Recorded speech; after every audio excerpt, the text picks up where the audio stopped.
자, 여러분 안녕하세요. 수달쌤입니다. 오랜만에 인사드립니다. 자, 이번엔 한국사 조선왕조실록으로 다시 찾아왔습니다. 첫 번째 시간은 우리 태조 이성계 이야기로 출발할 건데요. 태조 이성계가 전주 한옥마을에 간 적이 있었습니다. 왜 이성계는 한옥마을에 가게 되었는가? 한옥마을에 가면 태조로라는 길을 볼 수 있는데요.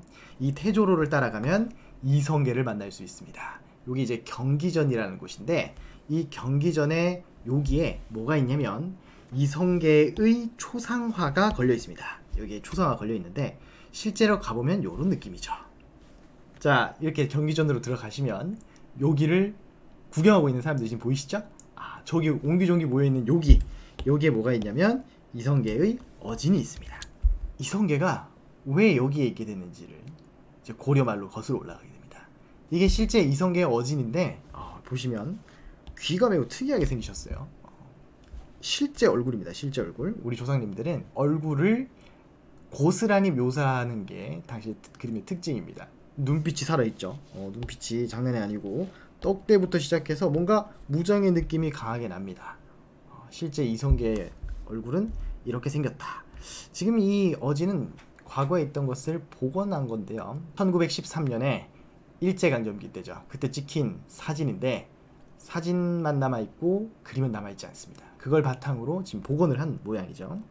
자, 안타깝게도 우리 임금들의 그림은 많이 남아있지 않습니다. 우리가 잘 아는 세종대왕님도 이 얼굴은 상상이죠.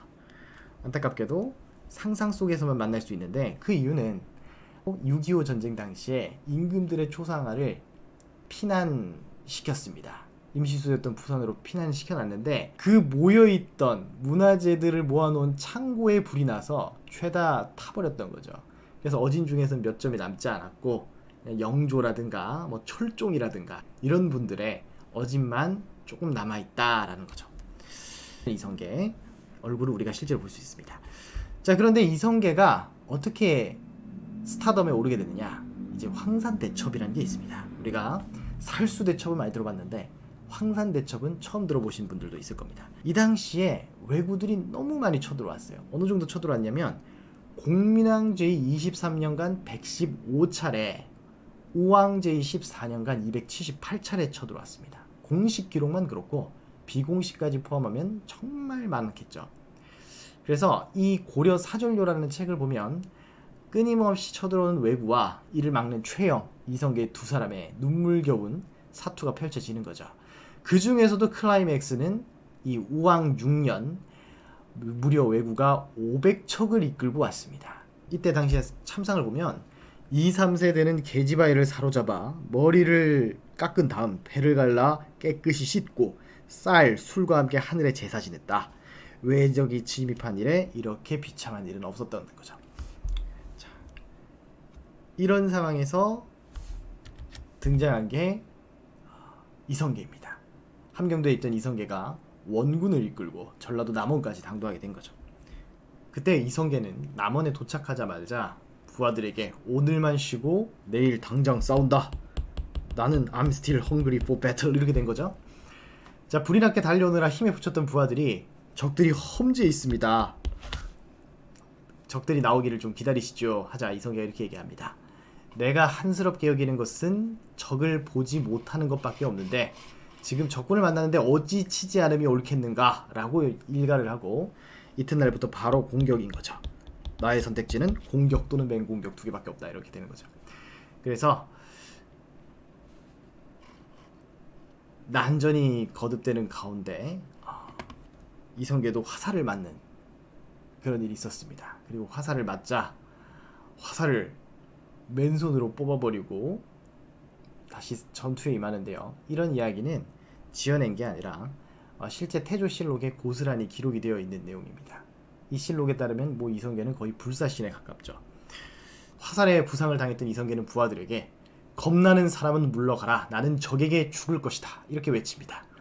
이때 저는 겁이 나니까 물러나겠습니다. 이렇게 하는 사람은 없었겠죠. 군사들은 성난 황소처럼 용기 백배에서 더 열심히 싸웠다고 하는데요.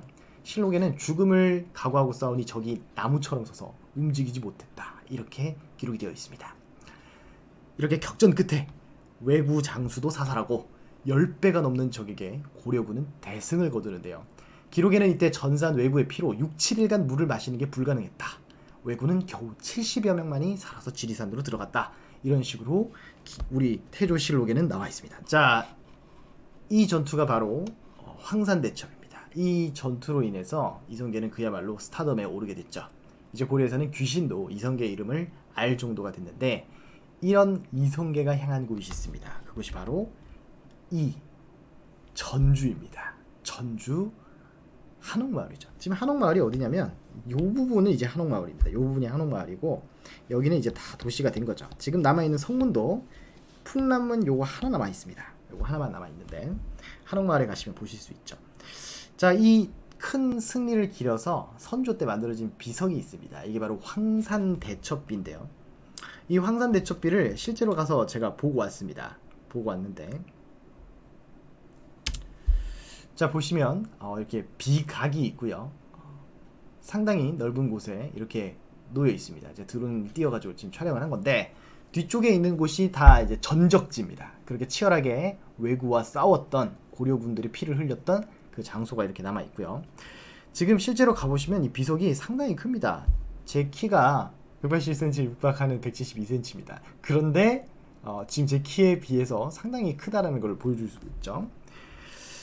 이 남원에 가면은 하나의 전설이 흐릅니다. 왜구들의 피로 강이 붉게 물들었는데 그때 피에 젖어서 아직까지 붉게 남아있는 바위가 있다고 합니다. 그게 이제 피바위라고 부르는데 실제로 그런지 가봤습니다. 이게 바로 피바위입니다. 지금 저 물에 과거에 왜구들의 피가 흘렀다 이렇게 보는데, 이렇게 봐서도 잘 모르겠네요.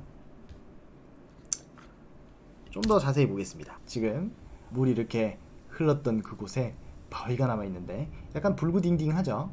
좀 이렇게 보니까 좀 진짜 붉은 것 같죠. 이후에 어쨌든 당시에 저 바위가 실제로 붉게 물들었다는 것은 역사적 사실인 것. 그래서 지금도 붉다라고는 볼 수 없겠지만 그런 이야기가 나올 정도로 정말 치열했던 전투의 현장을 여러분들은 지금 보고 계십니다. 그런데 이렇게 왜구에게 승리한 이성계가 향한 곳이 있습니다. 그것이 바로 전주 한옥마을이죠. 한옥마을에 가면 이 오목대라는 건물이 있습니다. 여기에서 이성계가 친척들을 모아놓고 성대하게 승전 파티를 벌였던 곳입니다. 지금 이 자리에 옛날에 이성계가 앉았던 거죠. 이성계의 친척들은 다 전주에 살고 있으니까요. 이성계는 전주 이씨니까. 이성계는 태어난 곳은 함경도지만 친척들은 여기에 살고 있었던 거죠. 그래서 여기서 크게 파티를 열고 신나게 노래를 부릅니다. 그 노래가 그 옛날 한나라를 세웠던 한나라 고조라는 유방이 불렀다는 대풍가인데요. 어찌하여 이성계는 이 타이밍에 그 노래를 이곳에서 불렀을까? 많은 것을 암시하는 게 아닌가 그렇게 생각이 됩니다. 지금 남아있는 게 이제 남쪽에 있는 이 풍남문입니다. 이 풍남문이 지금 남아있는데요. 이 풍남문을 보면은 이렇게 생겼습니다. 지금 옛날에는 각 도시마다 다 이런 성벽과 성문이 있었습니다. 사또가 계시는 고을에는 다 이런 걸 읍성을 하나씩 지어놨던 거죠. 근데 의병들이 대한제국 말에 이곳을 근거지로 삼아서 일제에게 저항을 하니까 나중에 일제강점기가 되고 나서 일본 사람들이 이걸 많이 없애게 합니다. 그래서 지금은 전국적으로 남아있는 읍성이 많이 없습니다. 이렇게 전주에도 이런 것들이 있었다는 거죠. 자, 그렇게 이성계가 엄청난 인기를 구가하고 있을 때 이 이성계를 찾아온 한 남자가 있습니다. 그 남자의 이름은 도전적인 남자 정도전이었죠. 그러면 이 정도전이라는 인물과 이성계가 만나면서 고려의 명운은 또 어떻게 흘러가게 될지 수달쌤의 조선왕조실록은 다음 주 이 시간에 계속됩니다. 이 영상이 좋으셨다면 좋아요, 싫으셨다면 애정어린 댓글을 남겨주세요. 수달쌤의 조선왕조실록은 매주 토요일 10시에 업로드됩니다. 여러분 다음 영상에서 다시 만나요.